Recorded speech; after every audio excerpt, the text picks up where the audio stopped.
Assalamualaikum warahmatullahi wabarakatuh.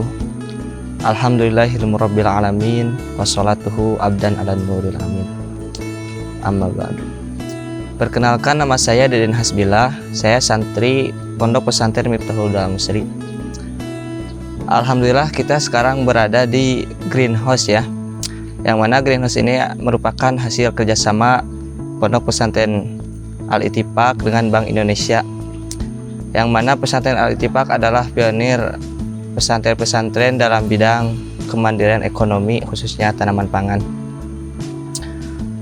Di pesantren Miftahul Huda Al-Musri, alhamdulillah santri tidak hanya dibekali ilmu agama saja, melainkan santri dibekali ilmu pertanian dengan menggunakan teknologi modern dan sumber daya manusia yang handal, sehingga santri-santri di Pondok Pesantren Miftahul Huda Al-Musri menjadi santri-santri yang produktif, aktif, inovatif, dan penuh karya. Jadi greenhouse ini adalah sebuah bangunan yang dibentuk untuk menghindari dan merawat tanaman dari berbagai macam cuaca, karena ada beberapa jenis tanaman yang kurang sesuai dengan iklim lokal, seperti tanaman hias, sayuran, dan buah-buahan yang memiliki nilai jual tinggi namun sulit dibudidayakan di lahan luar atau open field ya. Nah, itu bisa kita budidayakan di dalam greenhouse dengan menggunakan pengendalian iklim, karena adapun berbagai manfaat dari bercocok tanam di greenhouse ini, yaitu kita dapat mengendalikan suhu udara, pengaturan kelembaban tanah, hingga waktu penyiraman yang kita dapat atur dengan mudah ya, sehingga penutrisian terhadap tanaman-tanaman bisa lebih optimal dan teratur ya.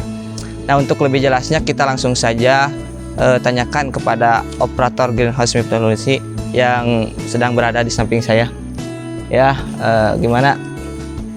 Ya, perkenalkan, nama saya Muhammad Najmuddin. Saya di sini sebagai operator greenhouse Pondok Pesantren Miftahul Huda Al-Musri. Yang mana tugas saya di sini mengatur semua pekerjaan di dalam greenhouse ini. Nah, Kang Najmu, bagaimana perihal perkembangan melon di greenhouse Miftahul Huda Al-Musri saat ini?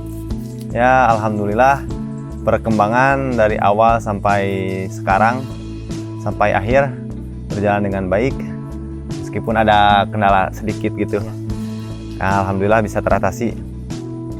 Mungkin membahas sedikit tentang perkembangan budidaya melon di greenhouse kami, di greenhouse Pondok Pesantren Miftahul Al-Musri.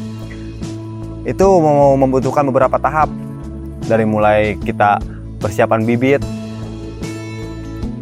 yang bagaimana nih yang harus kita pakai gitu kan, iya, yang unggul. Kita membutuhkan bibit yang unggul dalam penanaman di dalam greenhouse ini. Mungkin yang kita pakai adalah bibit dari produknya RZ. RZ itu Rizik Zuan dari Belanda, bibit ini. Terus kita maju ke tahap selanjutnya, yaitu perendaman bibit. Bibit itu memerlukan perendaman gitu kan, direndam dulu. Berapa waktunya, berapa? Mungkin kurang lebih 5 sampai 6 jam. Setelah direndam, kita melakukan pemeraman. Mungkin pemeraman agak jarang yang melakukan lah.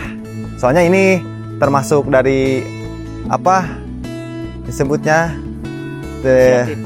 inisiatif atau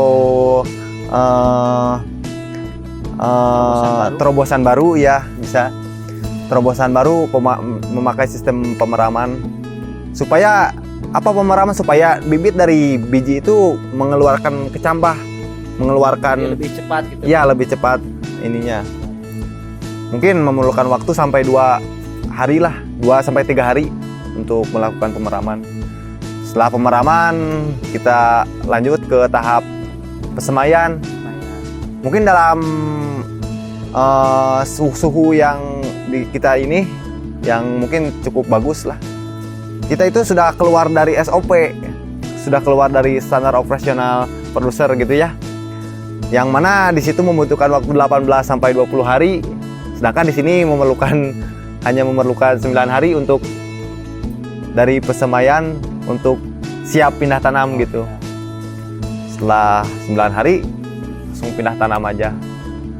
Nah, dari proses pindah tanam sampai pemanenan itu kira-kira membutuhkan kitaran waktu berapa hari?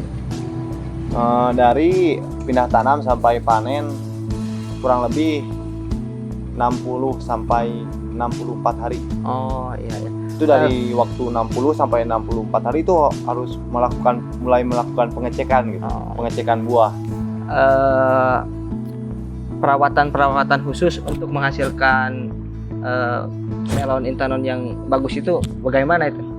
Ya mungkin banyak lah caranya. Ya. Tapi kalau yang dipakai saat ini dalam perawatan di greenhouse ini, mungkin kita salah satunya ini ya mungkin banyak gitu Ya, cara pasti. perawatan eksperimen yang lain. Mungkin yang kita pakai saat ini dengan menyimpan buah di tunas di angka 9, 10, 11 gitu. Di angka 9, 10, 11 dari urutan buah gitu. Oh, jadi sudah ditentukan ya, Sudah kita ditentukan, harus ya. menyimpan buah di tangkai Iya. berapa gitu ya. Ya, karena di daerah sana di daerah 9, 10, 11 itu daerah yang sangat efektif gitu. Oh, sangat jadi- bagus untuk menjadikan buah. Oh iya, iya. Nah, Kang Nadbu kan kita sekarang sudah melakukan panen nih. Ya. Bisa gak saya mencoba mencicipi melonnya gitu? Oh, iya tentu saja. Sekalian kita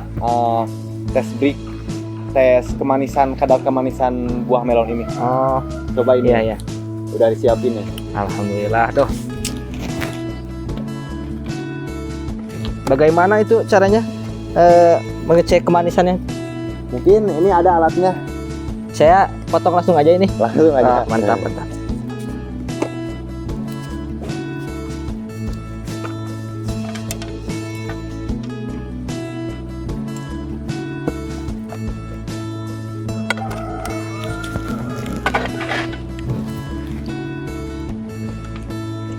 Mau dicobain dulu atau di tes dulu ini? Oh, dites dulu aja, dites Tes dulu. dulu.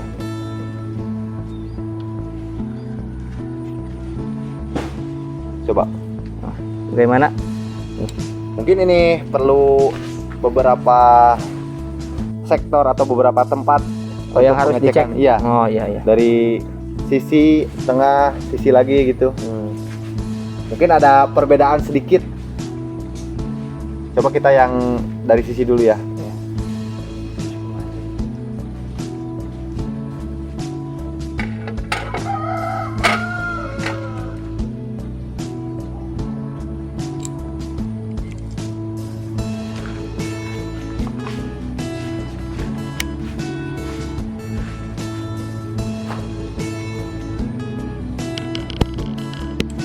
Kita lihat.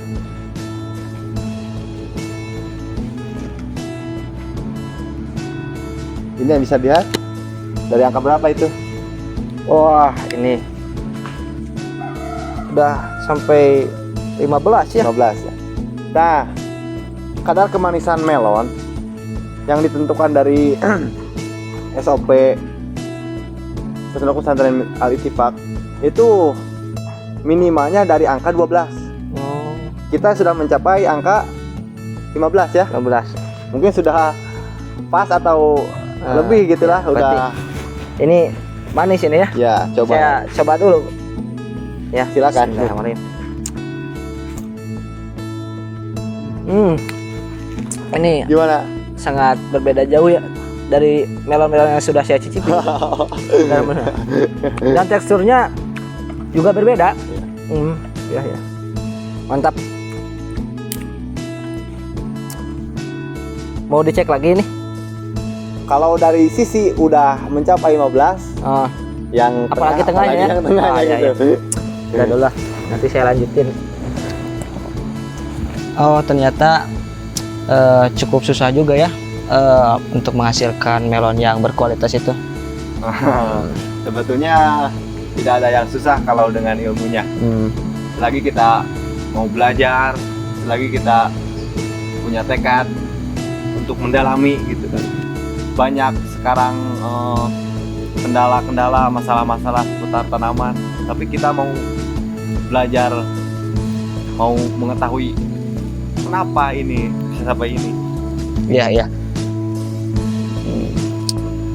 Sepertinya wawancara saya dengan Kang Najmu disudahi sampai di sini saja. Saya mengucapkan banyak-banyak terima kasih kepada Pondok Pesantren Al-Musri, kepada Bank Indonesia dan Pondok Pesantren Al-Ittifaq yang sudah membimbing kami untuk melakukan budidaya melon intanon di greenhouse ini. Sekian dan terima kasih. Wassalamualaikum warahmatullahi wabarakatuh.